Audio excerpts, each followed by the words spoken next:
हमारी सीमांत सुरक्षा देश की सुरक्षा के साथ जुड़ा हुआ है।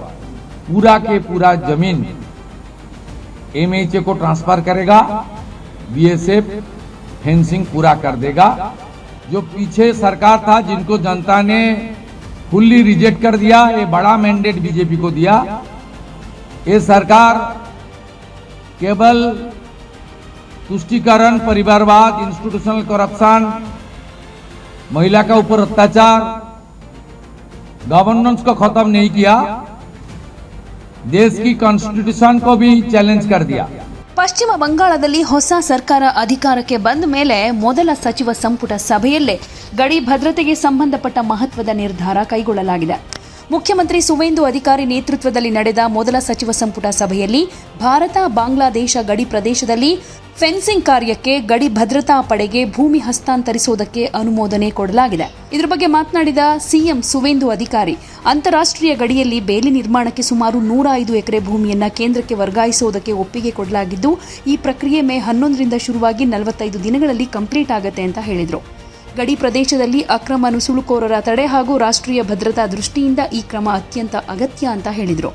ಹಾಗೆ ಹಿಂದಿನ ಸರ್ಕಾರದಲ್ಲಿ ಈ ಪ್ರಕ್ರಿಯೆ ವಿಳಂಬವಾಗ್ತಾ ಇತ್ತು ಅಂತ ಆರೋಪ ಮಾಡಿರುವ ಅವರು, ಈಗಿನ ಸರ್ಕಾರ ಗಡಿ ಭದ್ರತೆಯಲ್ಲಿ ಯಾವುದೇ ರಾಜಿ ಮಾಡಿಕೊಳ್ಳೋದಿಲ್ಲ ಅನ್ನೋದನ್ನು ಸ್ಪಷ್ಟಪಡಿಸಿದ್ದಾರೆ. ಮೊದಲ ಸಂಪುಟ ಸಭೆಯಲ್ಲೇ ಕೇಂದ್ರ ಸರ್ಕಾರ ಅನೇಕ ಯೋಜನೆಗಳಿಗೆ ಗ್ರೀನ್ ಸಿಗ್ನಲ್ ಕೊಟ್ಟಿದ್ದು, ಆಯುಷ್ಮಾನ್ ಭಾರತ್ ಆರೋಗ್ಯ ಯೋಜನೆ, ಪ್ರಧಾನಮಂತ್ರಿ ಉಜ್ವಲ ಯೋಜನೆ 3.0 ಸೇರಿದ ಹಾಗೆ ಇತರ ಕೇಂದ್ರ ಸರ್ಕಾರದ ಪ್ರಮುಖ ಯೋಜನೆಗಳನ್ನು ಜಾರಿಗೆ ತರುವುದಕ್ಕೆ ನಿರ್ಧರಿಸಲಾಗಿದೆ ಅಂತಾನೂ ಹೇಳಿದರು.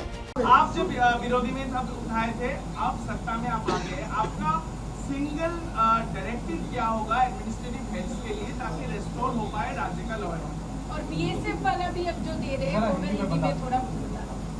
देखिए, हमारी सीमांत सुरक्षा देश की सुरक्षा के साथ जुड़ा हुआ है।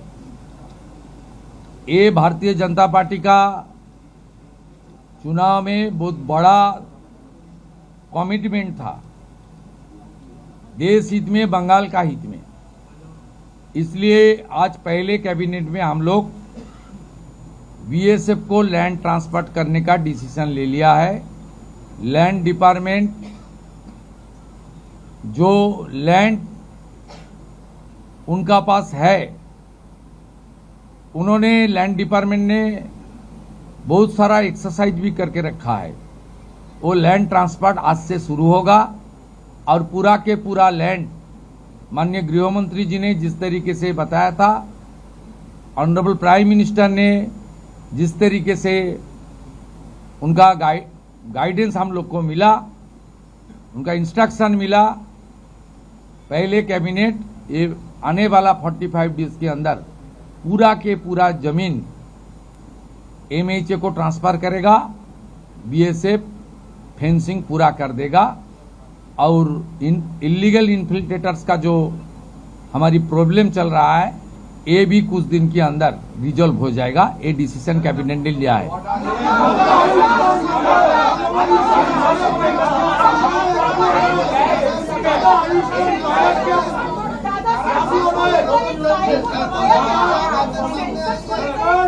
देखिए, ये सरकार जो पीछे सरकार था जिनको जनता ने फुल्ली रिजेक्ट कर दिया, ये बड़ा मैंडेट बीजेपी को दिया।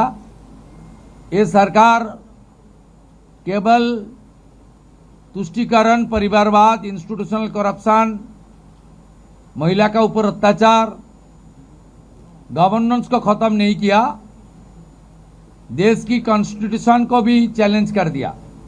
16 जून 2025 ministry of home affairs, office of registrar general India notification किया था। आज तक 1 साल होने वाला है।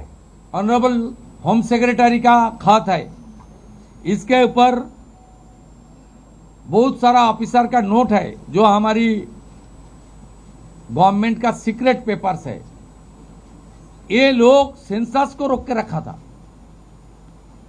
ये सेंसस रोक के रखने के लिए इसका एक ही प्लानिंग है था, खास करके जो हमारी माँ, दीदी, बहन, उनको प्रधानमंत्री जी ने रिजर्वेशन देने के लिए, डिलिमिटेशन करने के लिए जो कोशिश कर रहा है उनको रोकना, ये बहुत हम लोग इसको फैक्ट फाइंडिंग कमेटी भी करूंगा, किस लिए कौन कौन इसके साथ जिम्मेदार है वो तो आने वाला। लेकिन आज एडमिनिस्ट्रेटिव ऑर्डर कर दिया हम लोग, आज से ही सेंसस का काम शुरू हो जाएगा। 11 महीने का बाद ये इम्प्लीमेंट हो रहा है, इसलिए आपको सामने मैं इसका खुलासा किया।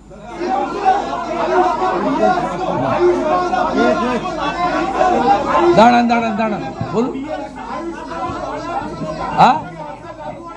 आयुष्मान भारत योजना के आज से लागू हो रहा है। ऑनरेबल प्राइम मिनिस्टर साहब का कमिटमेंट था, बीजेपी का मैनिफेस्टो में था।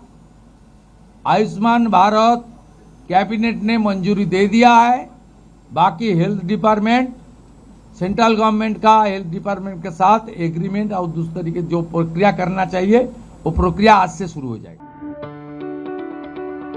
ಯಾವುದೇ ಸುದ್ದಿಯ ಅಪ್ಡೇಟ್ ಅನ್ನ ಮಿಸ್ ಮಾಡ್ಕೊಳ್ಬಾರ್ದು ಅಂದ್ರೆ ಈಗ್ಲೇ ಒನ್ ಇಂಡಿಯಾವನ್ನ ಸಬ್ಸ್ಕ್ರೈಬ್ ಮಾಡಿ. ನಿಮಗೆ ಬೇಕಾದ ಭಾಷೆಯಲ್ಲಿ ಎಲ್ಲಾ ಸುದ್ದಿ ತಿಳಿಬೇಕು ಅಂದ್ರೆ ಒನ್ ಇಂಡಿಯಾ ಆಪ್ ಅನ್ನ ಡೌನ್ಲೋಡ್ ಮಾಡ್ಕೊಳ್ಳಿ.